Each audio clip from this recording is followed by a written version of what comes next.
এটা কি? গাঞ্জা। এটা গাঞ্জা। এটা গাঁজা? হ্যাঁ। তো গাঁজা তুই খাস কেন? খাই আমার কাম কাজ করি না তো, আমার বউ কাটনা মেতরে টুকা আমার মাঝে মাঝে কিছু টেদ আমি হেঁটে দিয়ে গাঁজা খাই। তোর বউ মানুষের বাসায় কাজ টাজ করে? হ্যাঁ। আর তুই কি কাজ করস? আমি আপাতত কোনো কাজ কাম তুই আপাতত কোনো কাজ করস না? না। তুই কাজ করস না, তুই যে গাঁজা খাস, এটা টাকাটা ফাঁস কই? আমার বউ 40 দিয়ে গেছে, আরেকজন 80 দিছে।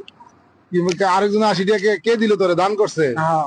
মানুষে? হ্যাঁ। তুই যে আস্তে একটা বেটা জুয়ান বেটা, তুই কাজ করলে তো বেটা তোর 500 টাকা 800 টাকা হাজিরা হইতো। তুই এগুলা না কইরা তুই এই যে গাঁজাটা খাস, তো এই টাকা পয়সা বউ থেকে নেস, আর বউ মানুষের বাসা বাসা কাজ করে। মানুষের বাড়িতে বউ কাজ করে, কাজ করে টাকা দেয়, আর এই টাকা দিয়ে তুই গাঁজা খাস। হ্যাঁ। হ্যাঁ? বাবারে, তুই একটা মাল রে। হ্যাঁ বেটা, তুই তো একটা রাজ কপাল। তোর কপালের মতো কপাল কয়জন আছে? বউয়ে কামাই করে টাকা দেয়, আর তুই নিজে গাঁজা খাস। গাঁজা খাই। হ্যাঁ, তোর কপাল ভালো না? তোর তো কপাল নেই বেটা, তুই যে আমরা কামাই করে বউরে নিয়ে খাবাই, আর বউ তোরে কামাই করে দেয়, আর তুই এটা দিয়ে গাঁজা খাস। তুই কিন্তু কাজ করস না, এটা খাস না।